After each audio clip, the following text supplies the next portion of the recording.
Hello, Scrappy friends. This is a bring over from Facebook. This is a Keeping It Simple layout that I did back in January 2024. However, I did upload a current blog post giving you the handout for the original blog post in a PDF form over on my website. So if you want to take a look at that, you'll have the sketch and the inspiration and typed up directions all in one place. Okay, head on over to my website and take a look.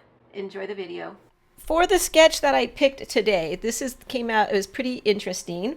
That when I picked this one out a while ago and thought, yep, this is how I'm going to start the series. It's with this layout right here on page 79. I found the sketch, and what I always do is I look here. I've been looking up here mostly and trying not to look at the inspiration. So if something catches my eye, then I grab, then I want to make it. So then I look here at the bottom where it says the name of the collection and what they used is usually down here. And I type this into the blog and I locate the handwritten directions. So this new book is so awesome because it has all of the cutting measurements listed for us. But if you want to see the written directions, you go to the blog and look it up. And 90% of the time or more, there is blog directions. So when I did that with this one, got a little bit of a humor out of it because there are literally 3 blog posts with this same exact sketch. And it's just turned and twisted a little different, all using the same embellishment packs is what they were basically advertising here. Was the embellishment were new, and so they had 3 blog posts. But if you just typed it in back to school compliments, you would find all 3 very easily too. Then when I came back to the book, I noticed that just accidentally, when I was going through it for a different purpose, I saw that there's actually 2 in the book that go with those 2 blog posts, and it's the exact same sketch. They just used the placement a little bit different, which we are going to talk about once we create the base to our layout today. But I started out with this one right here, so that's what I'm going to go with. I've been going through my stash a lot lately, and I'm just kind of pulled pieces from here, there, and everywhere for today's layout. I don't have an exact one collection that I'm pulling for. So I brought in some scraps that I want to use later on. You put those aside. And then I just have miscellaneous pieces of paper from everywhere. And I have 1 scrap of lined paper, which we want to use later for our journaling. So I'm going to use this blue paper right here as my background. And I am scrapbooking today some photos of my husband and daughter when they went to a father-daughter dance at school. I had perfect photos that I could crop into a smaller photo. So that's the one thing you want to look for if you're going to recreate the sketch exactly. And so it was kind of a Hawaiian theme, you can say, that night. You can't really tell by their photos exactly, but it was. So I'm going to do a little bit, my design will have a little bit of Hawaiian feel to it. So this blue will be my background because I felt like it matched their clothing pretty well. And then the green stars will be my stripes, and the yellow block will be the big photo area. First thing we want to do is I'm going to cut 2 1-inch strips for what looks like the second block, but it's just a couple of strips. And that's all we need from this piece. And then from the yellow piece, we're going to cut this into an 11.5 by 8.5 piece. This measurement is kind of important just so the grid and the photos fit nicely according to the sketch. So I'm going to put my big block right here in the center. It's down about 1.5 inches on both sides. And then these strips get tucked in right underneath that block. 1 on the top and 1 on the bottom. And you know what? I wanted to actually cut these down to 11.5 as well. Okay, so I'm going to put 1 at the top and 1 at the bottom. You can tuck it in as much or as little as you want showing. That is the easy keeping it simple layout. This layout could be changed over and over and over again. Just changing the paper, changing your theme, and then changing the elements that we're going to put on it. Okay, then what you need to do is I did 4 4-inch mats, just like they recommended in the sketch. And I'm going to put 2 to the left-hand side of that big block, and then 2 to the other. And this is the only reason why that block being 8.5 inches by 11 inches fits so nicely. Then I'm going to bring in my journaling box, which I just cut from some lined paper, and it's 2 3/4 inch wide by 8 inches tall, and that's designed to fit right in the center like that. So very easy, very easy sketch. You could put any photos here, any theme, and let me show you how they changed it up on the blog to make it a little bit different. This is why they have 3 blog posts for this, because it's just so universal. They scooted the journal box over to the left and then put all 4 photos together in the grid like that. And then easy enough, another layout would be just to turn it, have all your photos to the left-hand side, journaling box down the right, and we keep turning it. And of course, I would cut paper that would be going the other horizontally instead of vertically if that were the case. If I wanted to have my journaling box here, then I would do that, but you can put it at the bottom and then of course at the top. Okay, so lots of ways to use this sketch. Let's see, there was one more, because I had it in the center, like this is how I'm gonna do it.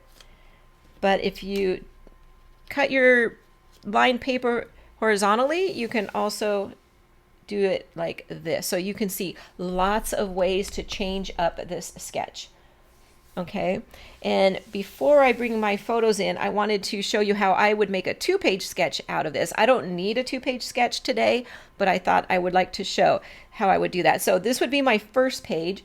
I probably would, in this case, do a exact mirror image of it for the second page, because or you can even maybe push everything over, but for the most part I would do an exact mirror image. But on my second page I wouldn't necessarily need this much journaling. I mean, if I did, great, I would just make an exact copy of it. But if I didn't, so let's say this is the page, the second page, and I wanted to take this off, then I could remove these, and you could bring in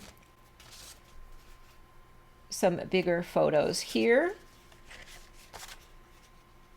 and you can also remove those and even bring in, so you have some adjustment with your photo sizes with this layout as well. And I believe these are what did I make these? 4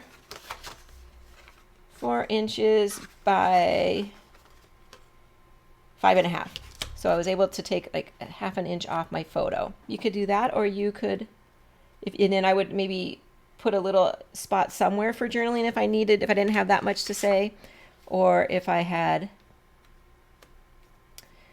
wanted to still keep some 4x4s in there, then it would give you either this spot to journal, or you can add a little spot to journal down somewhere else. Okay, so that's just, I just wanted to run that by you so that you can see you don't have to keep the photo sizes exactly as they have it, and you don't even have to keep the layout the same, and you could adjust it however you want for your photos. There's so many different ways that you could put your photos on here. If you wanted to have a journaling box somewhere else, you know, this using a block style or this block or a band in the middle is such a great way to have versatility and move those photos around. Use it as you need it. So I'm going to put my photo blocks back in here, and my pictures are now cut to 3 3/4 inch squares. So let's just put those down. Let's see. And then I want to bring in a title, and in ours they have it at the bottom, but as you turn your sketch, you can move your title anywhere you want. You can use a big title or not, or a smaller one. It really depends on how you twist it, how you turn it, and where you're going to put your journaling block. So I made this title Actually, I have the digital art kit for the Tropical Time collection, and they had these cute stickers, alpha stickers in the kit. But if I would have used the stickers, it would have been too big for the area. So I just made this in my word processing. I put everything over there and I shrunk it down however big I wanted it. And it just says father-daughter dance. And I'm going to put it down at the bottom like they did up in the sketch, but down here, kind of at an angle.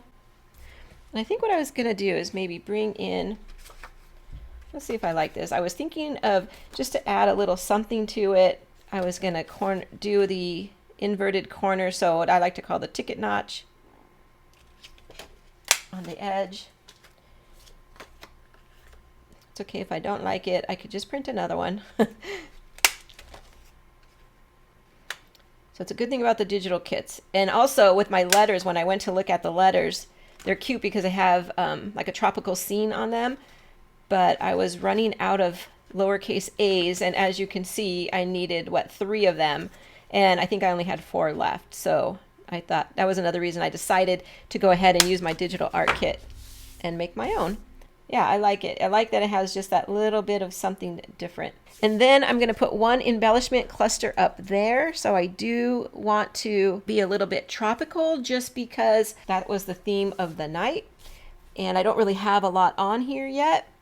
So I'm going to bring in some miscellaneous tropical themed items. So I have this beautiful leaf. If I remember correctly, that came from like vitamin C or one of the tropical collections. And I'm going to bring in this one, the Mandevilla flower punch, blue and this orange, green and blue, blue and yellow. Let's try that one first. So this one punches out the flower like this, and then you can turn the inside like that. I do like that one. My idea is to put 2 of them at the top. The yellow side is pretty nice too, but I think I kind of like the blue. Let's see. Well, we could do maybe one of each. Tuck that flower under, attach the center. It'll look like that. Yeah, I like that. Okay, I don't need the rest of them. I think I'm just going to add 2 down here, because remember, we want to keep this simple, so we don't want to do too much. But you can do your simple background and then just embellish like crazy. I had some tags in my stash, so I brought in 3 of them, and I thought right here would be cute if I just put 3 of them kind of hanging out like that down here, make them all kind of join in the middle like that. These are just on wax paper right now. I will remove that, of course, when I go to adhere everything down. That's probably all I'm going to do for this. I will bring in some little finishing touches. I'm going to bring in some gems, and I found these green ones in my stash that I just loved. I could probably go with a little bigger one on this. Let's see. I thought it right in the center. Nope, I don't like that one. Let's go with the smaller one. Right in the center here, as I love to do that. And the second flower up there. And then bring one in down here. And my idea is to get those all nice and lined up and centered, and then put one right on the top of those banners there. And there we go. I highly recommend this as a keeping it simple. You see there's so many different ways to turn and twist this sketch. So I hope that you guys go and give this one a try. And if you do, let me know in the comments. Well, that's all I have for today's Workshop Wednesday. Take care, everybody. Bye-bye. Oh, thank you, Nancy. Thank you. It sure is. Thank you. Easy to do now. I could fix this typo in my word processing, because I did save that file, and get that done right. Thank you so much. Take care, everybody. Bye-bye.